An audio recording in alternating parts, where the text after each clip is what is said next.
تعارف کتب کے سلسلے میں اخلاق احمد قادری حاضر ہے۔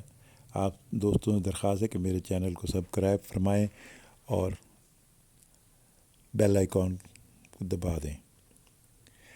آج ہم بات کر رہے ہیں تاریخ اسلام کی معتبر کتاب اور مستند ماخذ البدایہ والنہایہ کی، جسے تاریخ ابن کثیر بھی کہا جاتا ہے۔ یہ معروف اسکالر حافظ ابن کثیر رحمہ اللہ متوفی 774 ہجری کی لکھی ہوئی ایک شور آفاق کتاب ہے۔ اس کتاب میں حضور کی سیرت کا بھی قدر تفصیل کے ساتھ تذکرہ ہے۔ یہ الگ ہے کہ یہ الگ سے آپ کی تصنیف نہیں، بلکہ آپ کی تاریخ کا حصہ ہے، جو الگ سے بھی مصطفیٰ عبد الواحد کی تحقیق کے ساتھ ایک جلد میں دار المعارفہ سے شائع ہوا ہے۔ حافظ ابن کثیر رحمۃ اللہ نے نہایت تحقیق اور تدقیق کے ساتھ سیرت کے مسند مواد کو یکجا کیا ہے، اور البدایہ والنہایہ کا اردو ترجمہ بھی چھپ چکا ہے۔ اس ضمن میں سیرت کے حصے کا ترجمہ بھی ہو گیا ہے۔ کتاب کا ترجمہ مولانا عامر شہزاد نے کیا ہے، جو تاریخ ابن کثیر کے نام سے 7 جلدوں میں دار الارشاد کراچی سے شائع ہوا ہے۔ نیز جناب کوکب شادابی نے بھی اس کتاب کا ترجمہ کیا ہے، جو نفیس اکیڈمی سے 8 جلدوں میں شائع ہوا ہے۔ حافظ ابن کثیر کی ایک اور تصنیف الفصول فی سیرہ کے نام سے ہے۔ اس میں اختصار کے ساتھ حضور کی سیرت، مغازی، عبادات اور آخر میں متفرق مسائل کا تذکرہ موجود ہے۔ حافظ عماد الدین اسماعیل بن عمرو بن کثیر المتوفی 774 ہجری 1372 عیسوی 8ویں صدی عیسوی ہجری کے ایک ممتاز عالم دین تھے۔ آپ کو تفسیر، فقہ، تاریخ، سیرت و تراجم کے فنون میں ماہرانہ ادراک حاصل تھا۔ ان فنون میں آپ اپنے ہم عصر علماء میں امتیازی حیثیت کے حامل تھے۔ آپ کی تفسیری عظمت اور تاریخی شعور ان کی تفسیر قرآن الکریم سے ہے، جو تفسیر ابن کثیر کہلاتی ہے۔ آپ کے عظیم کارناموں میں سے ایک ہے۔ آپ کی سیرت نبوی کا حصہ عام تاریخی کتب البدایہ والنہایہ کے تقریباً 1900 صفحات پر مشتمل ہے۔ بطور ماخذ سیرت کسی کتاب کا مقام اور اس کی اہمیت اس وقت تک آشکار اور متعین نہیں ہو سکتے جبکہ اس کی خصوصیات و محاسن پر بحث نہ کی جائے، اس کے کمزور پہلوؤں کی نشاندہی نہ کی جائے، تاکہ دونوں پہلوؤں کو اجاگر کر کے بحیثیت ماخذ سیرت اس کے صحیح مقام کا تعین ہو سکے۔ البدایہ والنہایہ میں وارد سیرت نبی سے متعلق ابواب کی ترتیب و تدوین میں حافظ ابن کثیر کا منہج کچھ حوالوں سے سابقہ سیرت نگاروں سے مختلف ہے۔ آپ کا یہ امتیاز ہے کہ سیرت نبوی کا ذکر کرتے ہوئے آپ سب سے پہلے قرآن کریم سے رجوع کرتے ہیں۔ سیرت نبوی کی ابتدا سورۃ انعام کی آیت اللہ عالم سے کیا ہے۔ مغازی رسول میں غزوہ بدر کے واقعات شامل کرنے سے پہلے بھی ایک آیت کریمہ وَلَقَدْ نَصْرَكُمُ اللَّهُ بدر درج کی ہے۔ اسی طرح آپ سیرت نبوی اور انبیاء کرام کے واقعات حالات میں تقریباً 6000 مقامات پر مختلف آیات کو ذکر کیا ہے۔ اسی طریقہ کار سے ایک طرف تو حافظ ابن کثیر کی قرآن فہمی کا بھرپور احساس ہوتا ہے، دوسری طرف سیرت نبوی کے واقعات سے گہری واقفیت کا پتہ چلتا ہے۔ حافظ ابن کثیر کی سیرت کی دوسری بڑی خوبی یہ ہے کہ انہوں نے اس میں سیر و مغازی و تاریخ کی معروف کتابوں، مشہور تفاسیر، سابق آسمانی کتب، فن جرح و تعدیل، تراجم، نقد و رجال کی فنی کتابوں کے علاوہ حدیث کے وسیع ذخائر، ستہ مسانید و سنن کے مجموعوں سے مواد اخذ کیا ہے۔ انہوں نے علم حدیث کے فنی اختصاص کے دور میں اپنے مصادر سیرت کا انتخاب کیا ہے، اور عام طور پر ان مورخین اور سیرت نگاروں کو چنا ہے جن کی فن حدیث میں علمی اور تصنیفی حیثیت مسلم ہے، بالخصوص ابن اسحاق، ابن شام سہیلی، ابن جریر طبری اور محمد بن عمر واقدی اور ابن عساکر ان میں نمایاں ہیں۔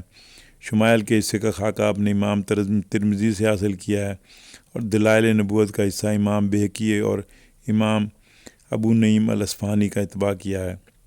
چنانچہ رسول اللہ پر پہلی وحی کے متعلق سب سے پہلے تاریخ طبری سے عبداللہ بن عباس اور سعید بن مسیب کے اقوال سے بحث شروع کرتے ہیں۔ اس کے بعد صحیح بخاری سے بروایت ابن شہاب زہری عن عروۃ عن زبیر عن عائشہ طویل روایت اور جابر بن عبداللہ کی روایت اور نسب وحی کے متعلق ذکر کرتے ہیں۔ اس ضمن میں یہ تحقیق بھی فرماتے ہیں کہ نسب وحی کا واقعہ خواب کا تھا یا بیداری کا۔ اس بارے میں سب سے پہلے ابن اسحاق کا قول نقل کرتے ہیں یہ خواب کا واقعہ تھا۔ اس کے بحوالہ مغازی موسیٰ بن عقبہ امام زہری سے نقل کرتے ہیں کہ یہ واقعہ رسول اللہ نے خواب میں دیکھا، پھر یہی واقعہ دوبارہ بحالت بیداری آپ کو پیش آیا۔ پھر دوسرے قول کی تائید میں حافظ ابو نعیم کی کتاب سے روایت نقل کرتے ہیں کہ نزول وحی کی ابتدا کے وقت رسول اللہ کی عمر کے بارے میں عامر الشعبی سے روایت نقل کرنے کے بعد غار حرا میں نزول وحی سے پہلے رسول اللہ کی عبادت کی تحقیق کے سلسلے میں ابن حشام وغیرہ سے نقل کرتے ہیں۔ اس کے ساتھ پہلے نازل ہونے والی صورت نزول کا دن اور مہینے میں کے بارے میں تفصیلات ابو قتادہ، ابن عباس، ابو الجعفر الباقر، حضرت جابر بن عمید بن عمیر، محمد بن اسحاق، محمد بن عمر الواقدی، امام بخاری اور امام مسلم سے نقل کرتے ہیں۔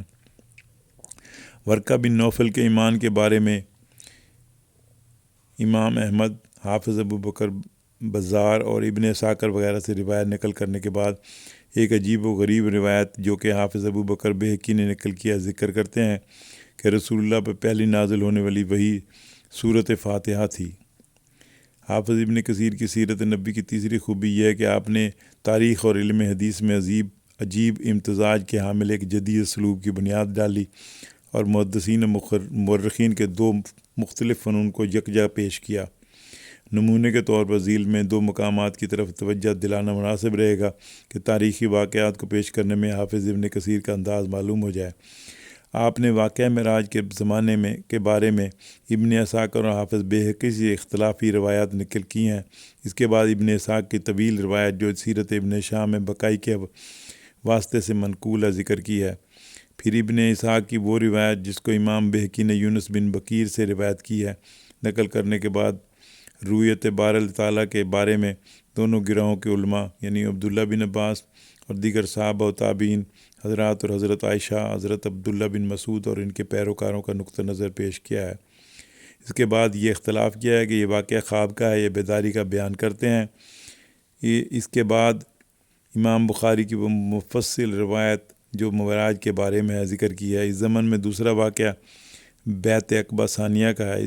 اس بارے میں آپ ابن اسحاق کی وہ روایت جو سیرت ابن ہشام میں مذکور ہے پہلے نقل فرماتے ہیں۔ اس کے بعد امام احمد کی وہ روایت جو امام بہقی نے دلائل النبوہ میں ذکر کی ہے نقل فرماتے ہیں۔ پھر اس واقعے میں اس اختلاف کو جو امام احمد، امام بہقی البراء سے منقول ہے بیان فرماتے ہیں۔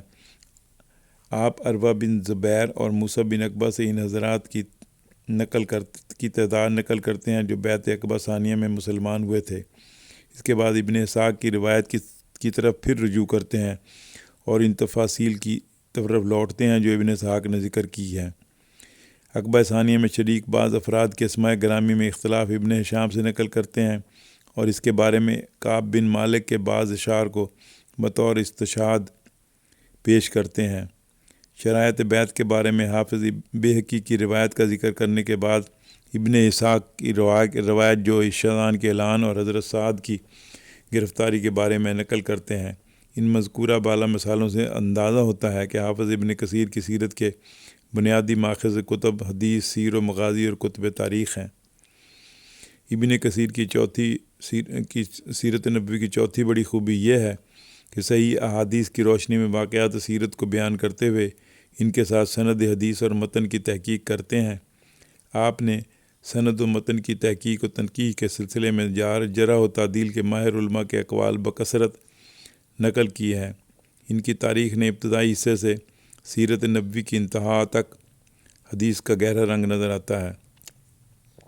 وہ ایک تاریخی خبر نقل کر کے حدیث کے مختلف مصادر سے ان کے لیے شواہد و نظائر پیش کرتے ہیں اور اسی دوران اگر متن حدیث میں راوی سے کہیں کمی بیشی واقع ہوئی ہو تو اس پر بھی بھرپور نقد کرتے ہیں۔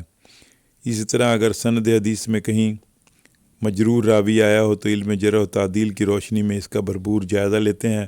اس کے بعد اکثر اس پر حکم لگاتے ہیں۔ مثلا حافظ ابن کثیر رسول اللہ کے اسراء معراج کے بیان میں ایک حدیث بروایت امام مسلم بن ہارون بن سعد بن بیان کی ہے۔ اس پر اس روایت کے متن نقد فرما کر اس حدیث کے متن سے متعدد وجوہ سے غرابت ظاہر کی ہے۔ پھر قارئین کو اپنی تفسیر میں اس پر سی